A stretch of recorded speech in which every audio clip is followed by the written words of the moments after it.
What are the commonalities among leaders who sustain excellence over an extended period of time?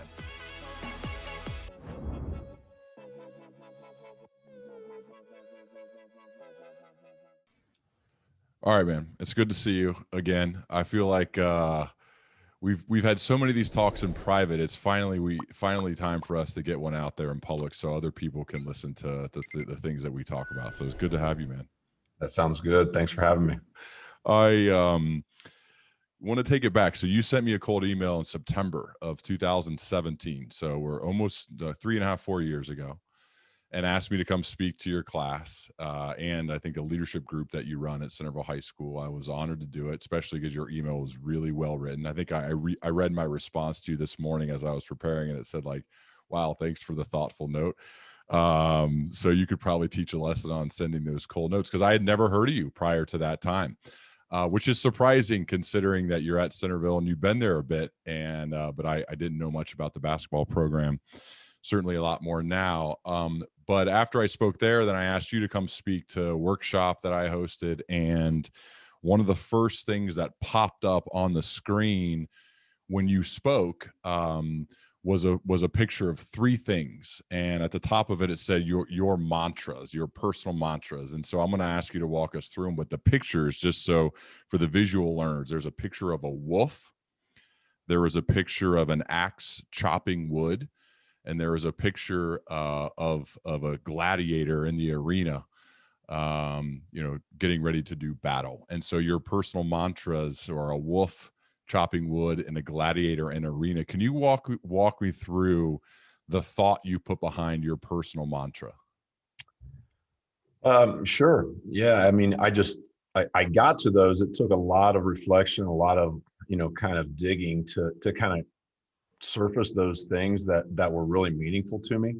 And the wolf for me really goes to just speaks to the team aspect of who I think I am, and when I'm at my best. I figured out a long time ago I'm not very good by myself, and I'm way better when people are around me. They make me better. I think I make them better, and that's where I like to operate. And so I've kind of just always been on a team. I've always been around teams. And so that's the wolf, kind of that wolf mindset. The strength of the pack is the wolf. The strength of the wolf is the pack.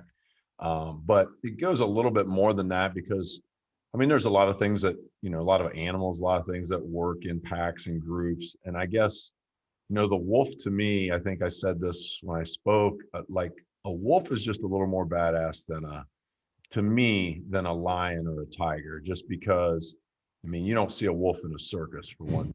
Like they're hard to tame. They're doing their thing, and like they're doing what they do.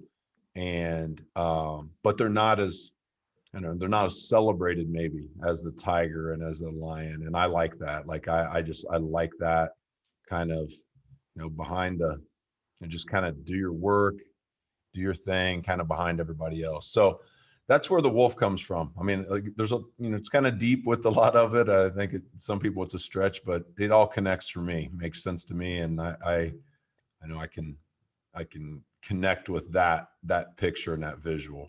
I remember that spoke to me because it's obvious that you put thought into it, and I really value thoughtful people. And when I asked you to speak, I mean, one of my kind of conditions, and when I ask someone to speak at one of my events, is I'm not going to tell them what to say. I wanted Brook Cupps, and I wanted you to say what you wanted to say. And so when you came in, I remember taking notes, and I don't know if a lot of people knew what to expect, because you sat through the entire workshop and you spoke towards the end of it. And I think you spoke up a few times, but for the most part, I noticed you just being a writer. Like you were constantly taking notes from all the other speakers and all the other events, but you were more on the quiet side. And then when you got up on the stage of the workshop, it's like you flipped a switch. And one of the first things I see is a picture of a wolf, and you talking about like you don't see a wolf in a circus. And I remember like, I like this guy. I think we're gonna get along. That was a good moment for me. So wolf was first. Second, though, is chopping wood. What's that mean to you? So, I mean, I guess kind of along the lines of the Wolf is like, I've never viewed myself as talented or really good at anything. I've just always been able to find my way because I work, and I'm just willing to do what needs to be done. And that's something I definitely learned from my parents growing up. I mean, I would say we were low middle class, maybe if we were middle class. We you just had to work. My dad would get up and go to work every day, whether he was sick, whether he was healthy, whether he, it didn't matter. If it was a weekday, he went to work. And I feel like that mentality, like for us, we say chop chop, chopping wood. So it's a mantra in our basketball program too. But for me, it's just that connection back to work. Like when things are good, you work. When things are bad, you work. And it's just like trusting that process, that's going to eventually pay off. And if it doesn't, it doesn't. But that's still the right way to do things, in my opinion. So just that faithfulness and loyalty and discipline to buckle down and do what you need to do. And then the gladiator in the arena, what does that mean to you? So that one's probably the last one that I got. And I wasn't smart enough to figure it out early on because I let a lot of critics and a lot of people talking about this and that. In coaching, you're pretty much wrong almost all the time. And especially basketball, because everybody goes out and shoots in the driveway, right? So everybody knows a little bit about basketball. And I let that stuff bother me early on. And I think it affected my confidence, and it affected how I interacted with kids. And, I just got to the point where, that passage of Man in the Arena, it reminds me of just like, I'll listen to the people that are in the fight. Like the most important opinion to me is my guys, is the people on my team, and then those foxhole people that I know have my best interest. And I don't know, it's an empowering thing for me, like to be able to just release that and, not judge things on other people's opinions. So it's more of an empowering thing where I feel like when I can keep that in mind, I'm much better at serving the people that I need to serve. So it stems from Roosevelt's Man in the Arena quotes. You expand on that a bit. Yeah, I mean, Brene Brown writes a lot about it. And so that's really kind of the start of it. I mean, I'd obviously read the passage before, but I think it also, like, my purpose in life that I've found is to inspire others to strive for excellence over success. And so excellence to me is the deal. It's not winning or losing. It's not how much money you make or what kind of car you drive. Like none of that stuff really impacts me, or I don't think about it very often. It's all about excellence. And I think that's what Roosevelt is talking about, like being willing to take that risk. That's the most moving thing to me with coaching high school kids, is when you can get a group of kids that are willing to go take risks that they don't know the outcome, but yet they're willing to go for it. Like that to me gets me going. Like that's the juice. Like when you see your son or you see Tom House rise up from 24 feet when you're losing in a regional final game and pull the trigger, or a guy who comes off the bench in the state championship game who doesn't get many shots, and you call a play for him and it works out exactly as you call it, and Gabe passes it to him and he drains a three that was part of why you won a state title. Like that, I feel like those big shots. I mean, I vividly, I was lucky to go to 4 of your final games as you won a state title this year, and to see your kids never flinch. I mean, never, not for a moment in these super high pressure situations. I think of 3 different guys that all stepped up and took these huge shots. Unfortunately, they went in, right? But like I know the type of guy you are. Like you'll live with the outcome, the fact that these guys have built up the guts and the confidence to pull the trigger in the most pressurized moments, man. Like how does that feel as the coach of that team? Yeah, it's freaking awesome. Like that's the thing, man. Like you look around in society and so many people are afraid to take risk and afraid to go for it. And you're around a bunch of 15, 16, 17, 18-year-old kids that will roll the dice, man. They'll go for it. It's awesome. I mean, it's why I love coaching. I think it's one of the most impactful things, and they impact me just as much as, any impact our coaches have on them. Like, it's always so humbling when you get kids to do that and to believe in that and to be willing to fail. Like, so many people are afraid to fail, and to get kids to think that way and just go for it. I think it's one of the How do best you do things they that? can Like, do. what about for an adult? And you and I have been fortunate now. We're working together with leaders in actual the business world, and it's some of the most fun and coolest work I get to do now is to partner up with you and teach. And I see the impact it's already having on people, and it's something I know we're going to do in the future too. But I think it's easier not to go for. Like, I think of this with public speaking personally. Like, it is, I can go up on stage and give a pretty good speech and not go for it. Like, I think it'd be pretty good. But I also really remember the moments where you're like, you know what, man, I just got to go for this one. Like, I'm going to open big and I'm going to like go for the joke, and like, if it bombs, like, who cares? And I find that every time I do that, there are more people on the side of the stage asking to talk than when I go up there and kind of play it safe. So like, I feel that benefit. How do you coach and teach other, let's say, adults in your mind, take what you teach for some of your guys who are willing to pull the trigger and shoot the three into the adult professional world to say, like, just go for it? Yeah, I mean, I think a lot of it is self-awareness, because I think self-awareness leads to self-confidence, and that is what really allows you to take those risks. And when you know who you are and you're comfortable with who you are, I think you're a lot more willing to kind of step out there and be judged and be release yourself from that judgment of other people because you're comfortable with who you are. So I think a lot of it goes back to that, the work that you have to do on yourself. And then, I also don't think, I don't think you can be tough alone. I think you need help. You need people that are going to empower you and pour into you and, encourage you to do some of those things. I know there's a lot of times I've taken risks that I probably wouldn't have done it had somebody not encouraged me to do so. And so, it's the wolf, man. Wolf's a lot tougher when he's in the pack. Yeah. Well, speaking of those people, so yesterday we got to hang out for a while with a couple of your closest friends and guys that are becoming my friends.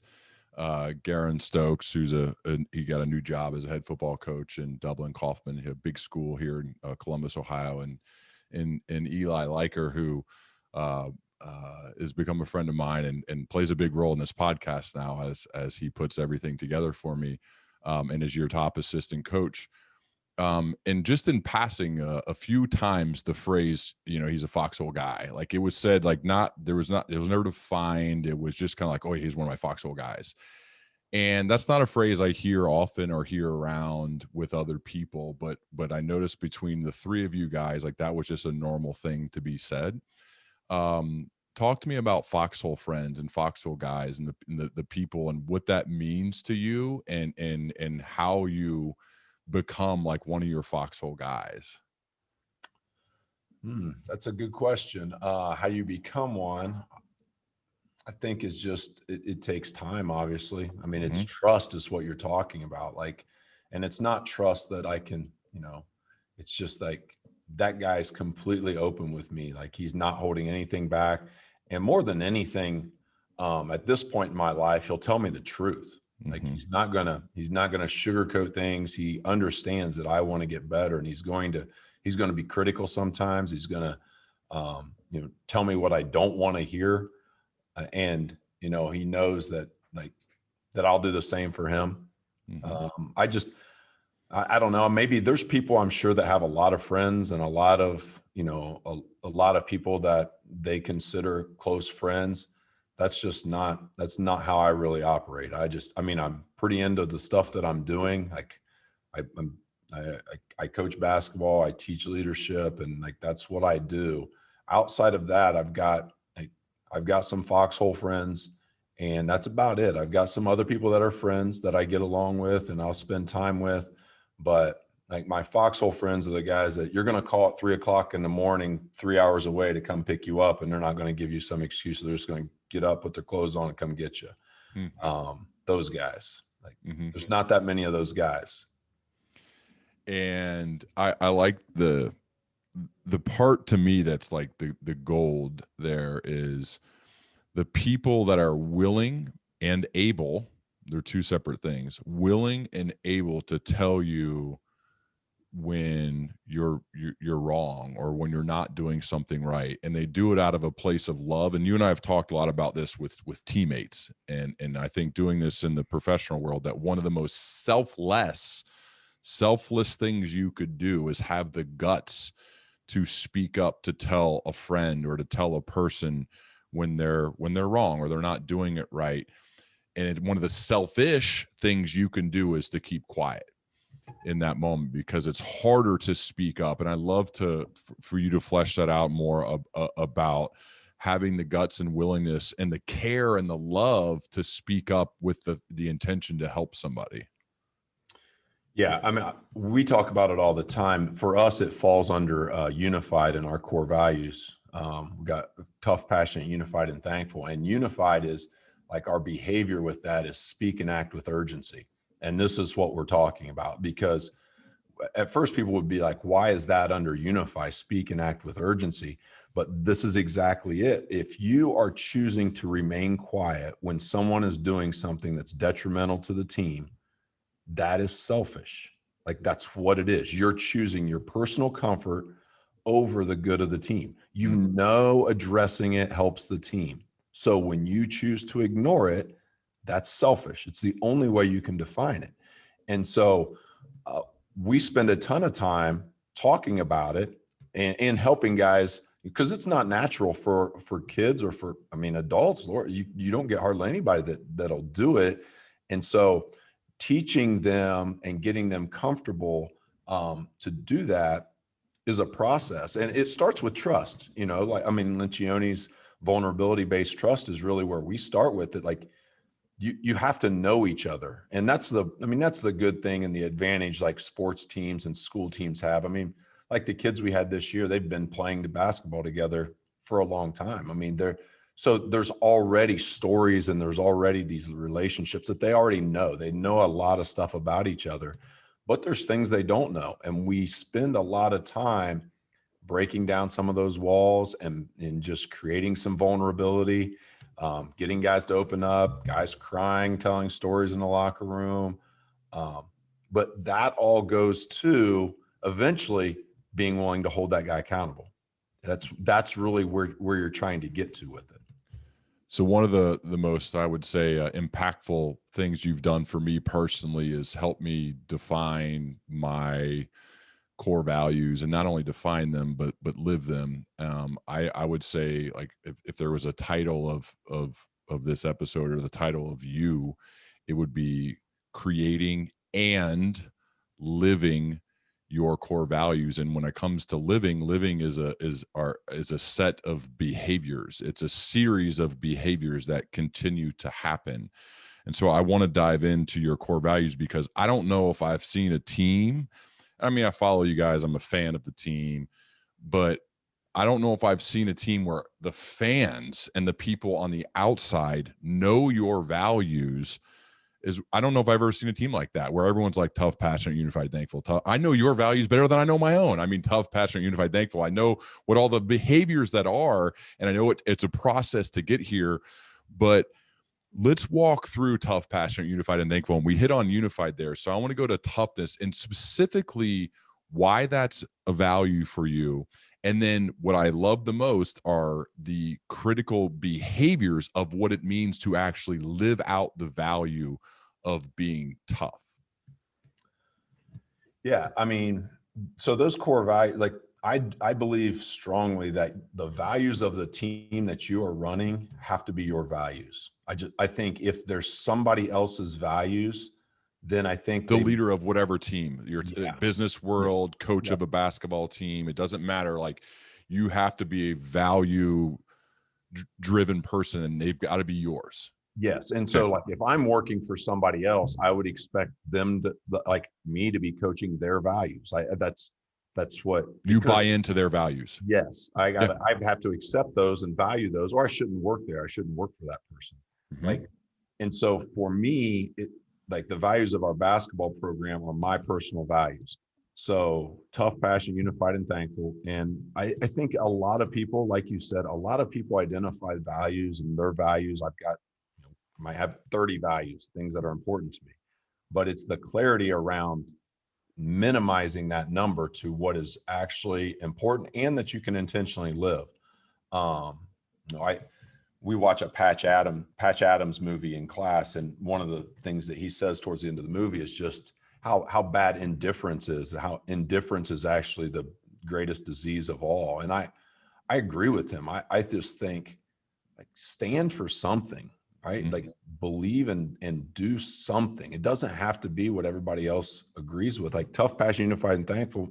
Other people might not like that, but that's what I believe. And so I just want to be intentional about living those values. For me, the behaviors, like you said, are the kind of the crux to the whole thing. And it took me a long time to figure these out. A lot of conversations with Garen. We started it on napkin at G's in Centerville. Like, that's where we started scratching things out.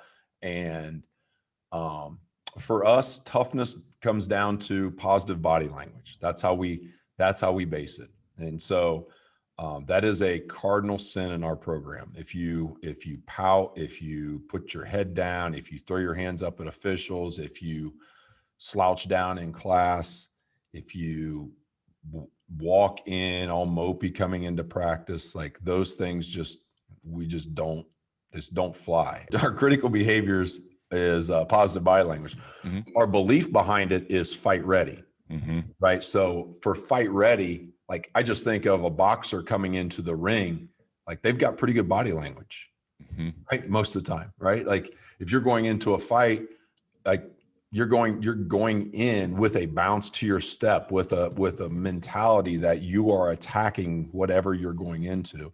And so, I specifically remember sitting in, going to talk at your event, and sitting there. I was quiet. I usually am quiet in those things, but I was also going, holy crap, why is a high school basketball coach talking at this thing? Like, you've got these people that are CEOs and running all these different things, and I'm coaching high school basketball, right?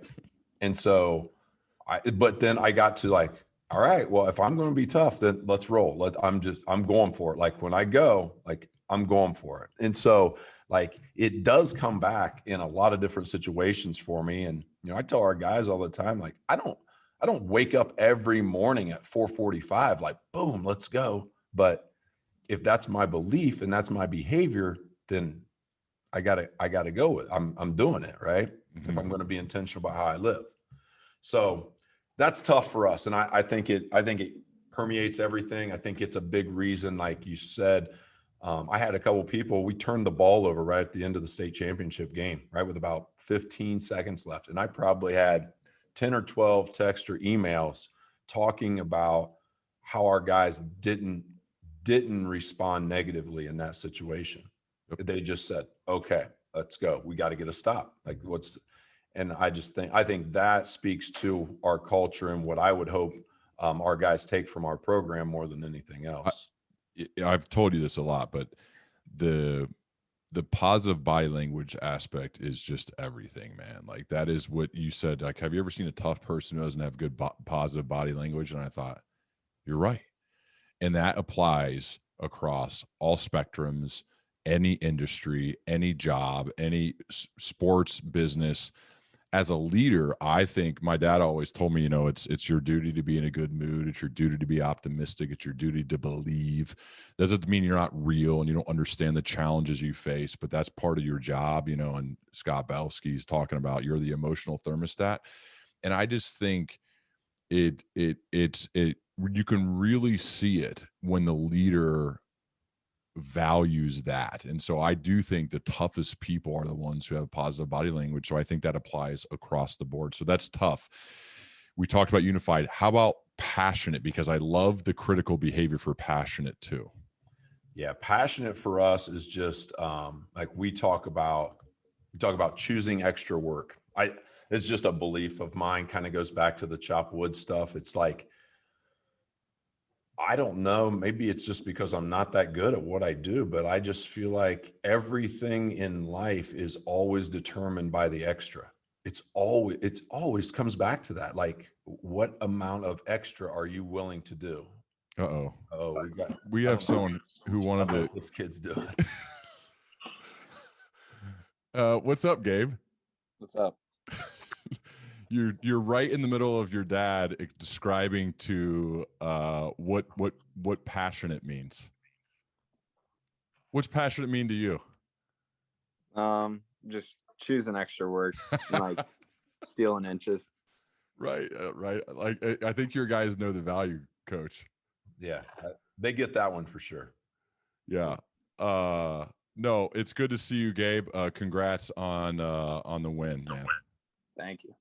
I wanted to ask you about a specific moment. Now that you surprised your dad here, so right as the other team was taking out the ball to pass it in, I don't remember how many seconds were left. There was maybe a few, and they passed it to the guy. He shot it, he missed, and you won. You won a state title. And I started filming, and I sent this to your dad after the game. I'm sure you got a lot of these.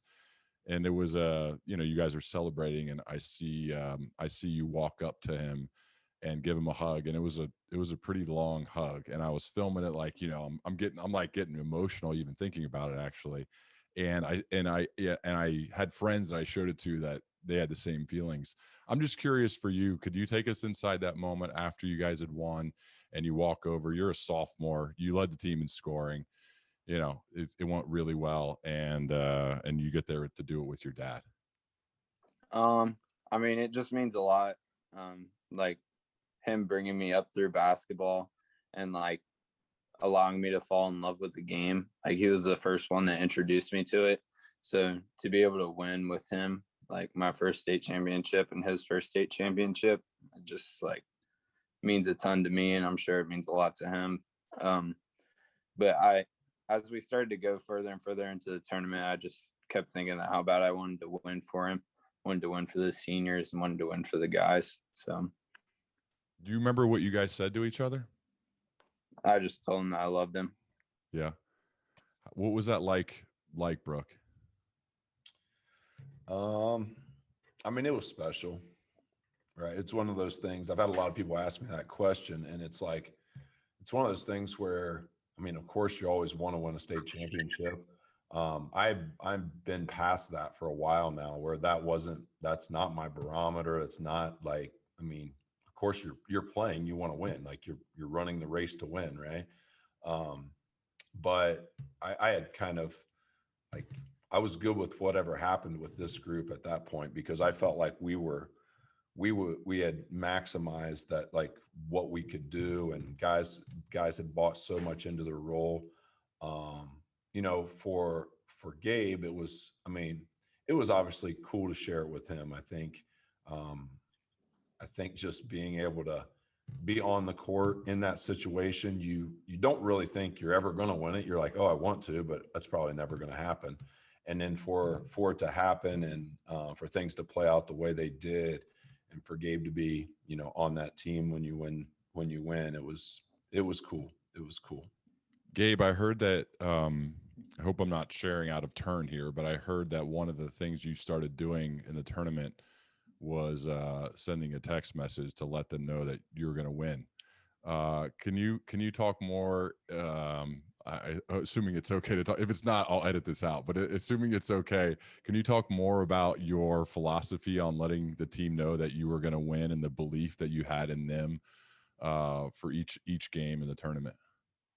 Well, the coaches were telling me about how Tom Brady had been doing it, and so I mean, if he's doing it, he's experienced with winning. So I figured I was going to try it, and it seemed to bring everybody together like a step closer. And if I hadn't sent it, by the time we got on the bus, I had 5 guys tapping me like, send your text. So, I mean, it was just me like letting them know that I believe in us and I believe in them and that we were going to go get the job done. I will say it was evident in watching. I got to watch most of your tournament games, the last 4, and the one of the things that's evident with especially you as a leader of the team, I would say, is it didn't seem like you were afraid of the moment, or I think any of your 3 best players and really any of the players on the team. Actually, now that I think about it, can you share more about like how you've prepared to meet the moment? Because as a sophomore, I played as a sophomore. I didn't win a state title or anything, but I remember probably not handling the situations as well as it looked like you've done it for a long time. Talk to me about your mentality towards meeting the moment. I mean, I think all that comes from all the work that has come from the past.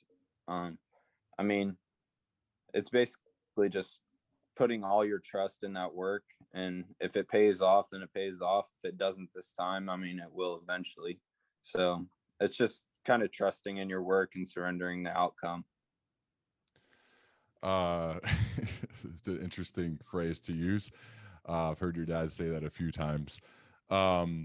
Earlier in your career, I heard you tried out for the North Coast Blue Chips team, Gabe, and I read that one of the things you did during the break of the play was you challenged Bronny James, that's LeBron James' son, to play one-on-one in the breaks of the action. And I heard that impressed them. You kind of traded buckets and showed them that you weren't scared and that you could play. Where does that fearlessness come from?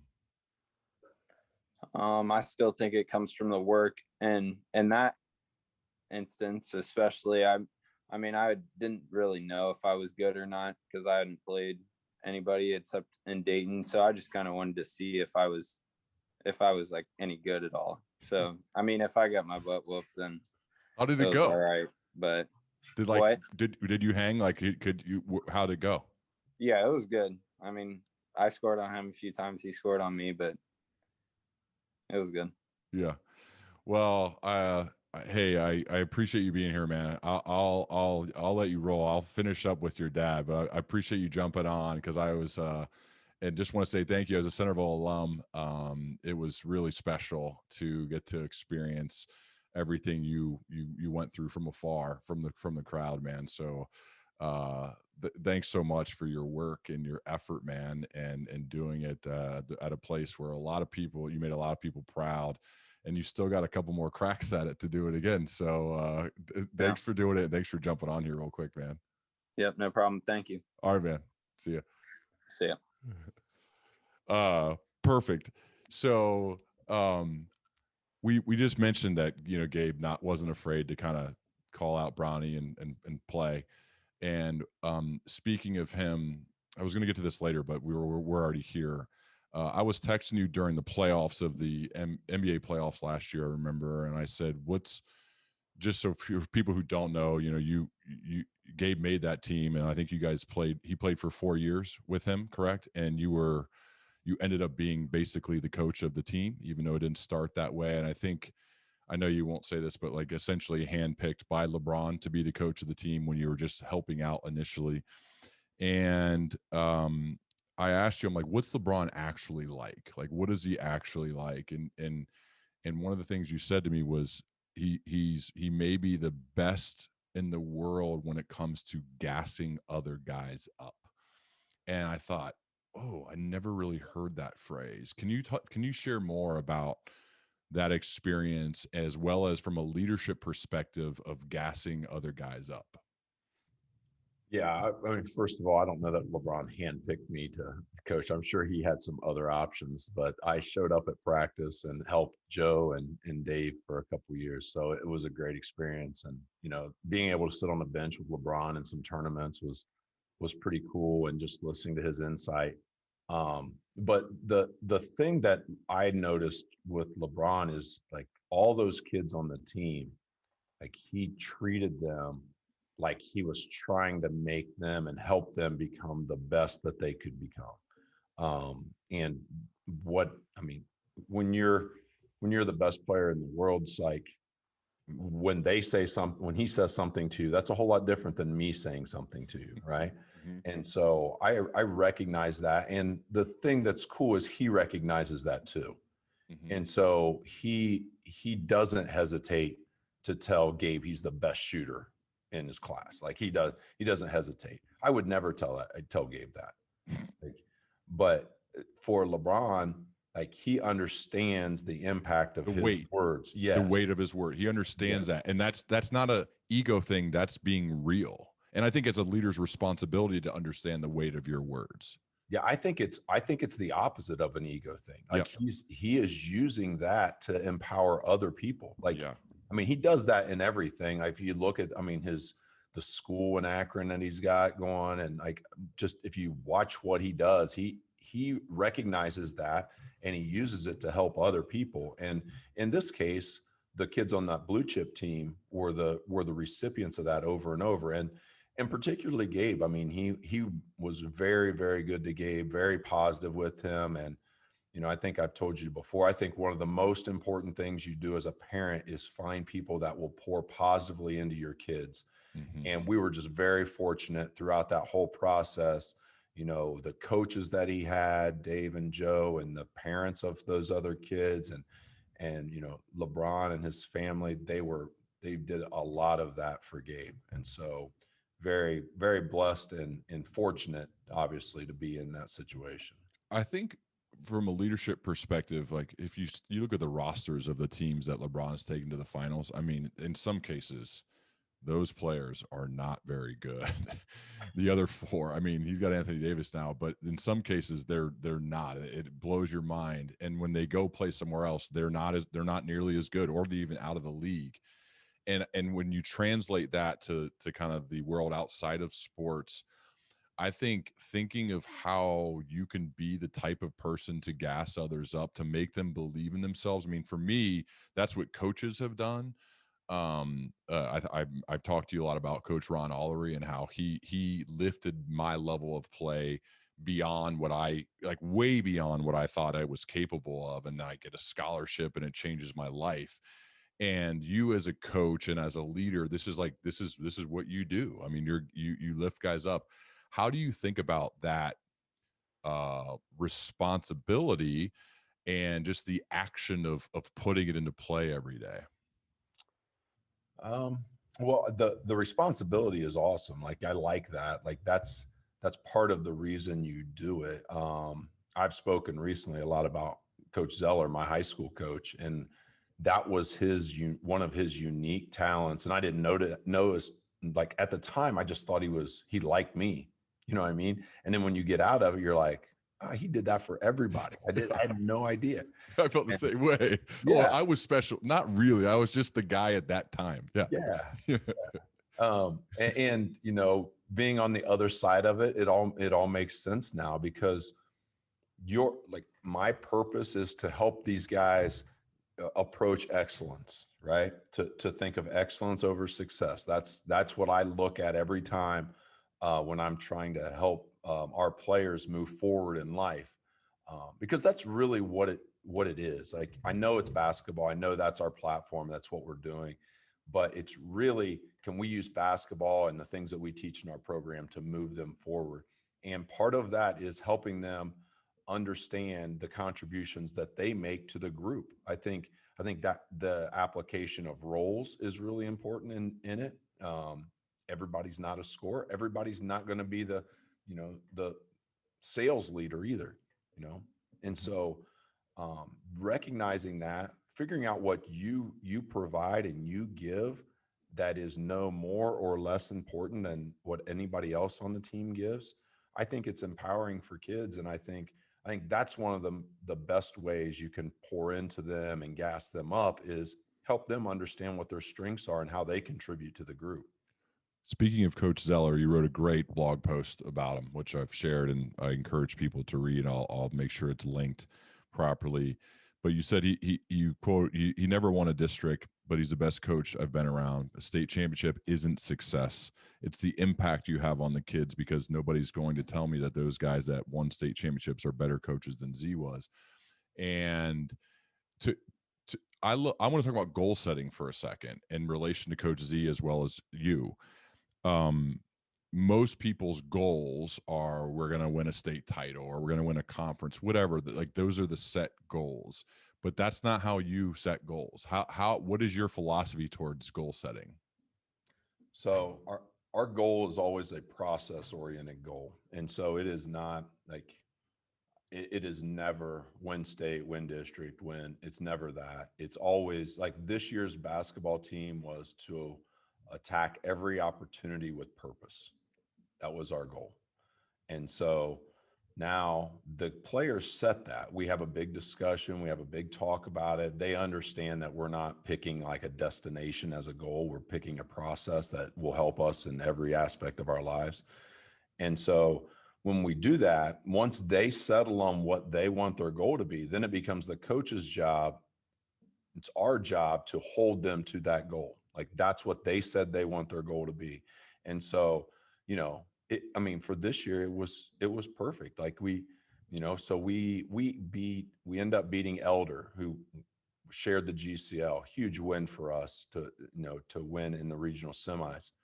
And then the next game is Moeller, who's beaten us 3 years in a row in the regionals and won 3 straight state titles. The power, they haven't lost a tournament game in like 3 years. But for us, it was just, hey, it's another opportunity. Let's attack it, right? It's another opportunity. Baseline out of bounds, 2 seconds left for a state championship. It's another opportunity. Attack it, right? And so I think when you approach goals that way, that are process-based rather than results-based, that's where the surrender of the outcome comes. Like if I attack that goal, if I attack that moment, like with everything I have, then I got to be able to live with what happens with it, as long as I'm doing everything I can. So that kind of goes to the success stuff too. I mean, with Coach Z, I struggled with that for a long time early in my coaching career. It was all about wins. How could I win the next game? Mm-hmm. Because that's what I thought it was about.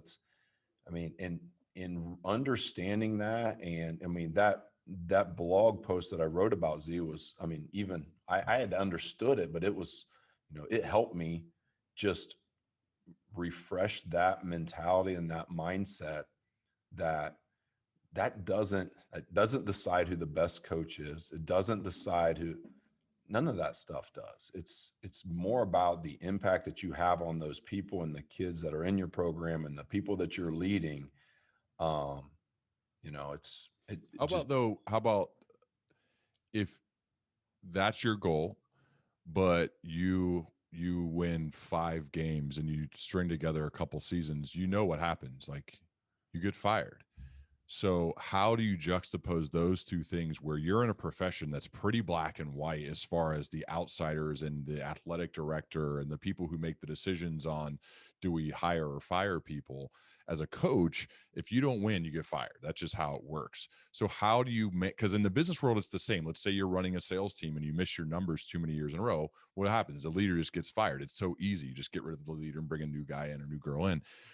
How do you manage that thought in your mind that, well, our goal is more process oriented. However, I am going to be judged on my results and I will be hired or fired based upon my results in some cases, right? You have a record, you have a coaching record.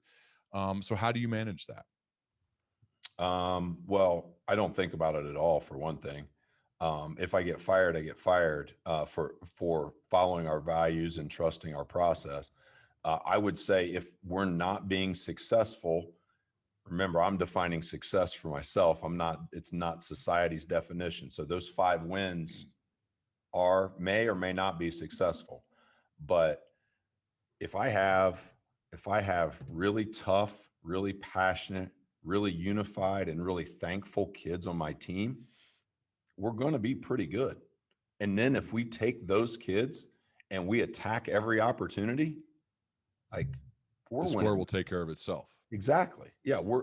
It's fine. Like it's where the problem for me is when I stop thinking about helping kids be tough, passionate, unified, and thankful, and I stop worrying about attacking the opportunity, and I start just worrying about winning the next game. Now I'm sacrificing who I say I want to be, and that I can't deal with. How do you manage and hold people accountable to a process-based goal? So we talk about what it looks like. What does it look like to attack opportunities? And they'll start reeling things off. And, if you want check marks and you want benchmarks, you want all that stuff, we can get those. Like we can give you stats for games that you would have to get. We hardly ever go that direction with it, but we talk about what does it look like to attack an opportunity? What's it look like in a classroom? Behavior, the action. Yes. Yeah. Yes. And from there, like, what's it look like on the court? What's it look like in practice? What's it look like in our skull session before? What's it look like in class? What's it look like at home? What's it look like with your group of friends? And so we just talk about that stuff, and, the clarity comes with it. Every year it comes with it. Like they figure it out. We process through everything, and everybody has a pretty clear picture of what that looks like, what that goal looks like being successful, like completing that goal. We know what it looks like. The reason why I think I love your stuff is because I never really liked the kind of state championship goal, because for me, it was too far out there too. It was too far away.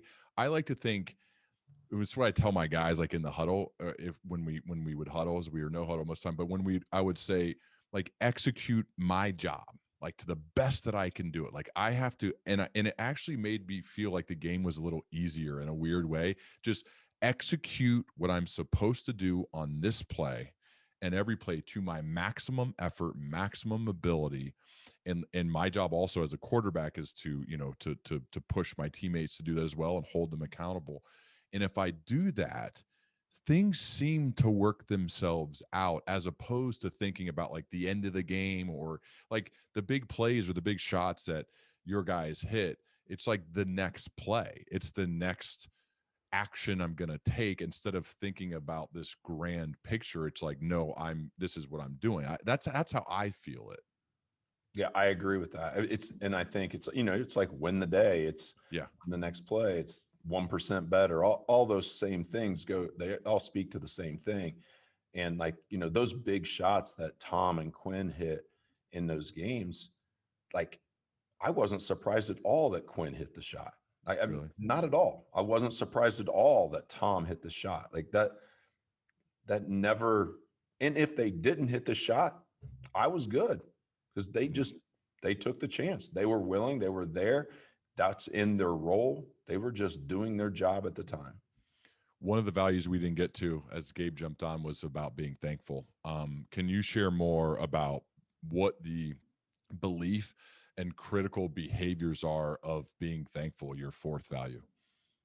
Yeah. So thankful for me is just, I think it's just a huge thing in life. More than anything, it's something I want to make sure our kids take from our program. Just a feeling of gratitude and appreciation for not only the people that are in the fight with them, but also the people that came before them that have provided the opportunity to be where they are. We've got a quote in our locker room that says, "Drink the water, but remember who dug the well." And like, that's what we're talking about. So a lot of our guys talked about alumni and stuff like that after our game, which I thought was really cool, because those guys have poured into it and they've allowed this group to be where they are. But our behavior for that is show love.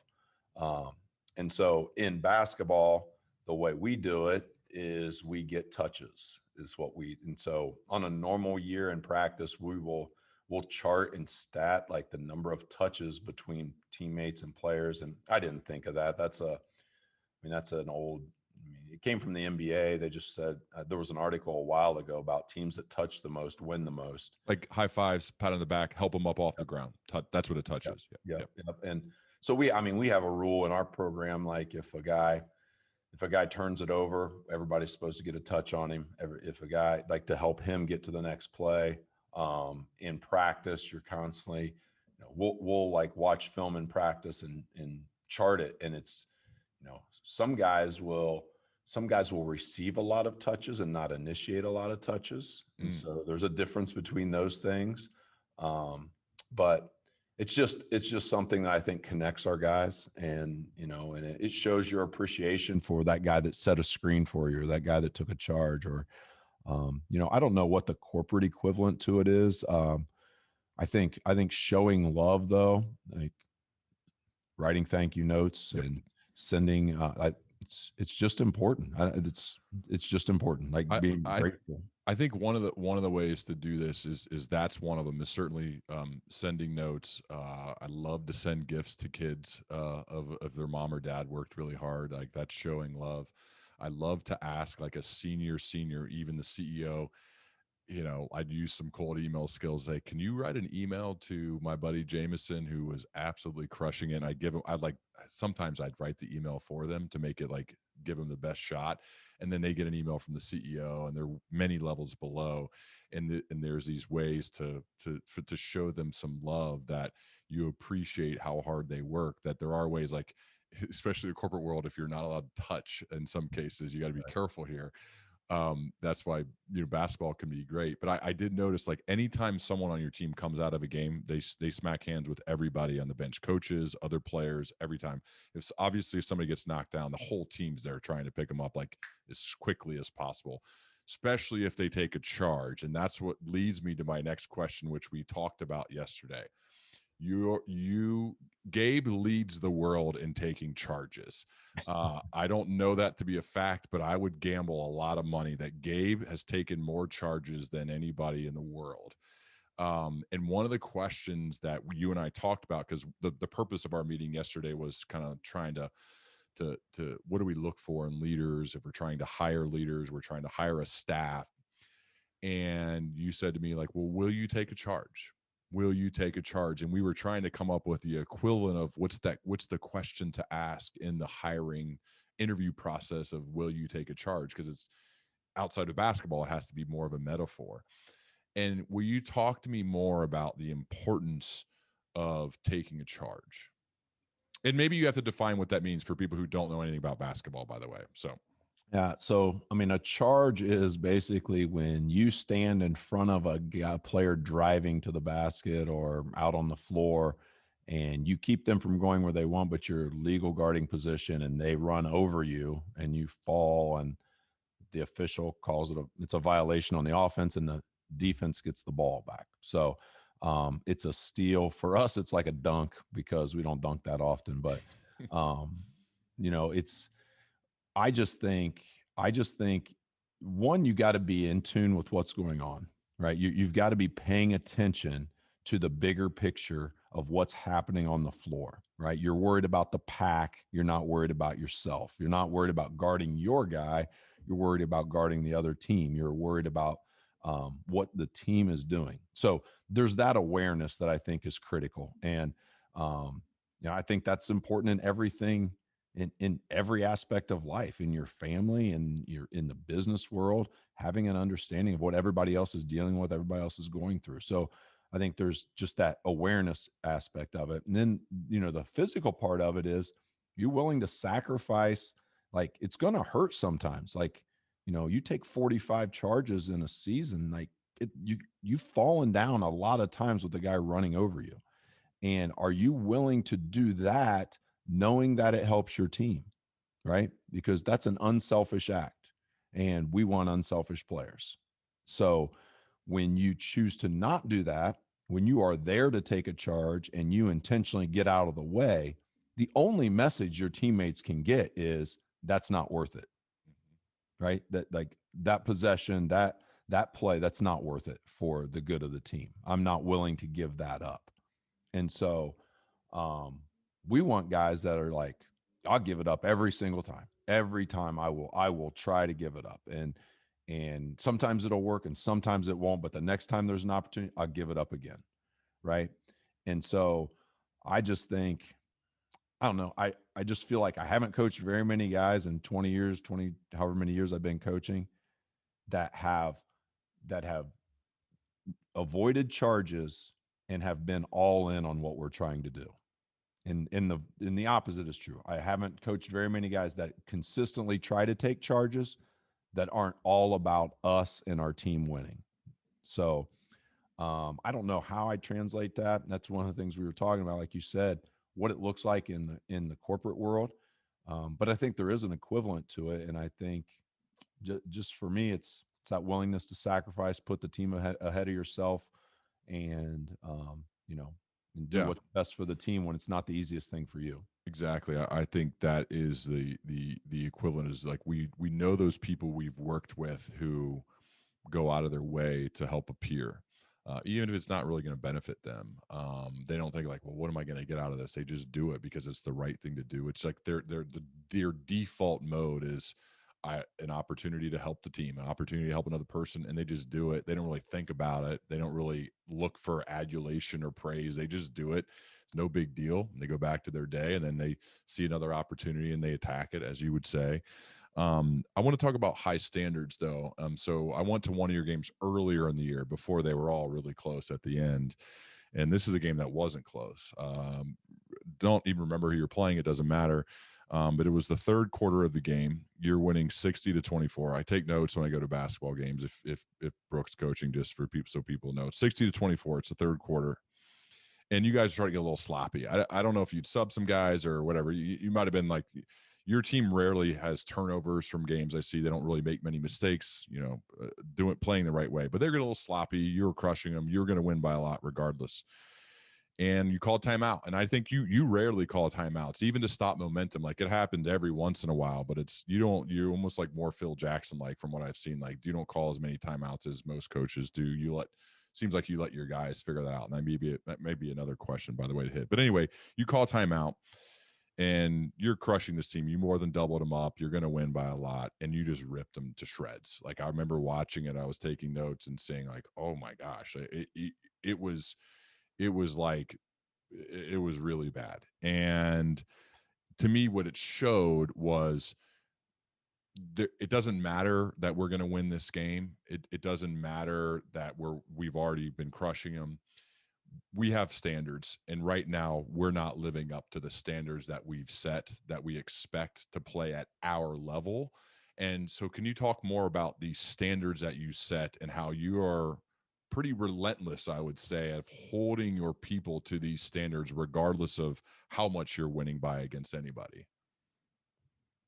Yeah, I mean, the standard's a standard. It doesn't change based on who you're playing or where you're playing or what you're doing. I think the consistency of that is what allows you to approach excellence. It comes back to the excellence over success. Like, if you're just looking at it from a success standpoint, well, there's no reason to call a timeout. You're still up 20 or 30 or whatever you're up. Or you're still making the profit and the margin or whatever you're trying to make. But if it's not the standard, it's eventually going to lead to, a poor performance. It's like, that's where it's, or that will become the standard. Yes, exactly. And so I just think, from a coaching standpoint, from a leadership standpoint, you don't get what you ask or what you demand. You get what you accept. And if you don't accept it, then you don't get it. And so it's just like body language. If you don't accept bad body language, then you don't get bad body language, right? Well, like, the easier thing in that moment would be just to let them play. Just let it go. You're going to win. Like, there was no doubt you're going to win. And it would have been easier and selfish to let them play, just to let them go. But I think you did the harder thing. And I don't know how many people were even paying attention, because it was an easy win, and you call timeout and rip the guys. And I think that was the other part that was evident to me, that those kids will realize probably later, and some of them do now, but later, that, oh, this standard set and being held accountable to it made me better. And that's what a great coach does. Yeah, I think it's my standard too. So I'm not only compromising the team, I'm compromising. That's part of the reason I think those values need to be central to whoever your leader is, because I'm more willing to call them on it, because that's like, it's personal to me. So if I ignore it, now not only is my team violating the standard, I'm violating my own personal values, and that I'm not cool with. I don't want to do that. Creating values. Did you do these on your own, or did you do these with the team? I ask this because there's a VP right now who is thinking like, I don't have any values. I got to create this. Let's get everybody together and let's all come up with our values. Or is it, I sense that that's not necessarily how you think about this. Like what is it from a creation of values perspective, that the advice you would give to others that they're thinking and saying, I have not done a good job with this, or they have like 38 values, which is what I initially did when I did the values thing. What's your advice to them? I think if you're the leader of your team or your group, then they need to be your values. I don't you do them on your own. You get help from your foxhole guys, but they're on your own. Yeah. Yes. Yeah. You get feedback from your foxhole guys. You might ask them, like, a text that we send in our foxhole every once in a while is just like, give me 2 words that describe me. Like, what's the first 2 words that you would use to describe me? And hopefully your core values show up in there after all the jabs at you pass, and you're getting real answers. But I think it's just, I think because of that willingness to hold them accountable and hold them to a standard, I think that's why it has to be your values. Now, like I said, if I'm working for someone else and let's say I'm an assistant coach for a coach, it's his values or her values that I need to be, but then it's my choice. Like, am I good with embracing and teaching those values? And if I'm not, then I should not coach there. I should not work for that person. I need to find a place where I can support them. If the person above you or your boss, your leader, doesn't have values, then that's a conversation I think you need to have, because I think everybody should have them. I think every organization should have them. And I think they should be limited to 3 to 4 things. Because we can say we have 10 values, and we probably do. Like, there's things that tie into tough, passionate, unified, and thankful. But if I ask you what your values are and you can't name them, then are they really values? Like, it has no merit. Like, you're saying these things, you don't know what behavior. If you have 10 values and you can't name all of them, you sure as heck can't name the behaviors that would go with them, that would tell you how you're living those values. Mm-hmm. So I think the key is in the simplicity of them. Like, stand for something. You can't stand for everything. So decide what you're going to stand for and stand for that. An interesting question to ask, and maybe this could lead to some enlightenment, which is good to happen on the front end. You're going for a big job, and you're meeting with the hiring manager of that job, the person that you will report to, and you say, what are your values? What do you value?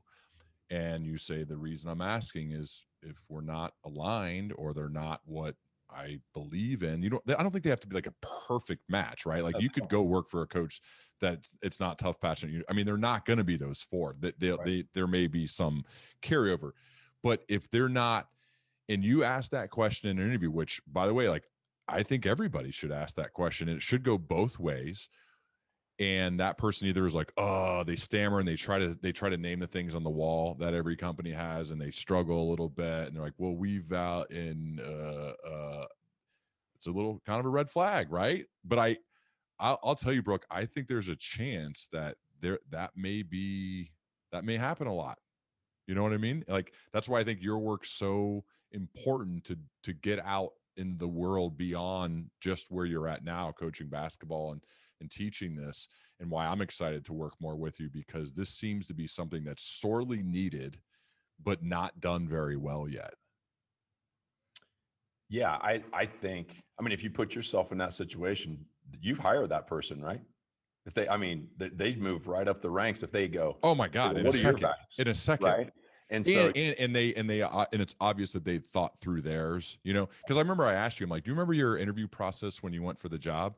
And you're like, I kind of lay out what I'm about. I lay out my values, and if it's a fit, it's a fit. And if it's not, that's okay. That's good. I'd rather just know. And I was like, wow, like nobody says that to me. Like you're like, I kind of let them know who I am, and it's not always a fit, and that's fine. And but that's how it goes. So yeah. Anyway, I interrupt you. But go ahead. No, I think it's such an empowering thing. And like, if I'm interviewing somebody and they ask that, it's a whole different level of self-awareness, confidence. Like that's the person that's going to go after what you want them. They're going to take initiative on their job. Right. And so the part of it where you ask and they don't know, I think then that puts it back on my plate where, well, now I got to decide, is it worth it? Is that job worth it when they don't really know what their direction is? Or can I help them with their direction? Is maybe that's what I'm here for. And maybe that's a way I can add value to that person. If I do get the job, right? Maybe I can lead them down that road. One of shifting gears for a sec. One of the things I notice is I've got to see you guys win some championship games, like running regionals, winning a state title. And I always try to I like to watch people celebrate. I think it's fun. It's emotional. Like I love it, especially a guy I care about like you. And I noticed that when the team takes the picture that you never get in the picture. It's just your guys, just the players, not the coaches. And it seems intentional and it seems different because in most of those things, I feel like the coaches like stand right next to the guys and they're celebrating, but you don't do that. And also when you were cutting down the nets after winning the state title, like you let everyone else go. And then the entire net came down and you had to go to the other hoop and cut down that net. And so like you weren't like in the middle of the celebration. And I'm just curious to get your thought process behind the celebration after you win and not being in the pictures and not going on the same hoop as the guys and having to go on the other one. What do you think about that?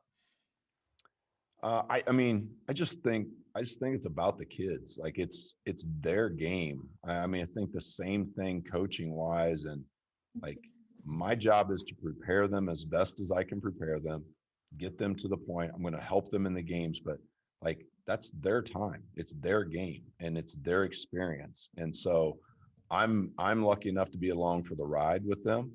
But as far as those pictures go, cutting down the nets, like I've had that time as a player, and like, I mean, I didn't have the time that these guys had, but I have had those opportunities, and I just want them to make sure they're sharing that with each other and with those guys that have been in practice every day with them and in the locker room with them. I want that to be their shared experience, and I don't need that. I like watching it. I love to sit back and be able to watch them do that, and that brings me way more joy than climbing up the ladder or doing any of that other stuff.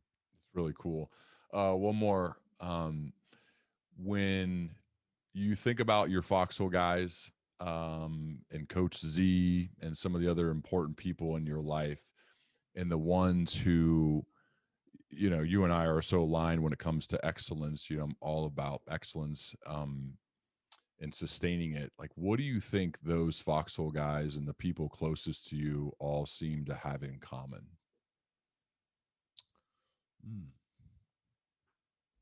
That's a good question. I would say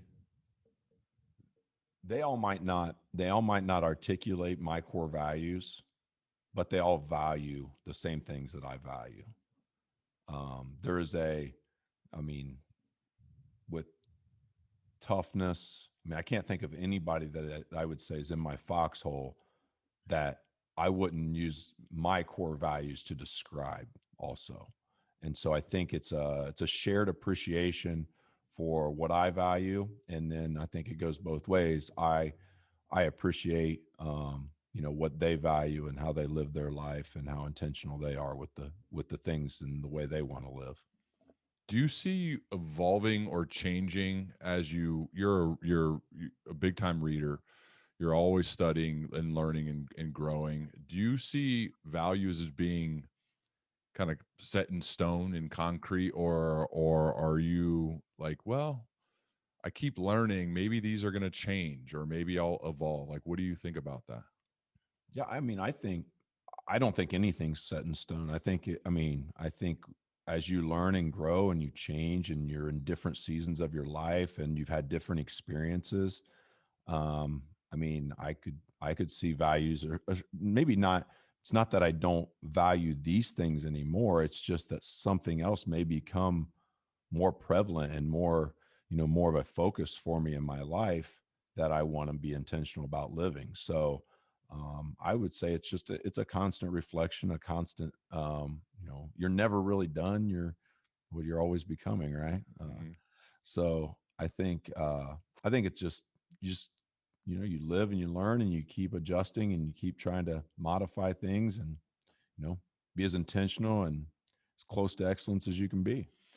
Well, thanks for doing this, man. I know we originally intended to pack the house and do it live in front of a big crowd, and 2020 happened, so that put a dent in that. But we will do it at some point in the future. I'll make you do it, even if you're going to push back on me because you think you don't have anything valuable to say, which just blows my mind. But it's part of why I think people like you, because of the humility of that. So I'm really grateful for your friendship. I'm really grateful for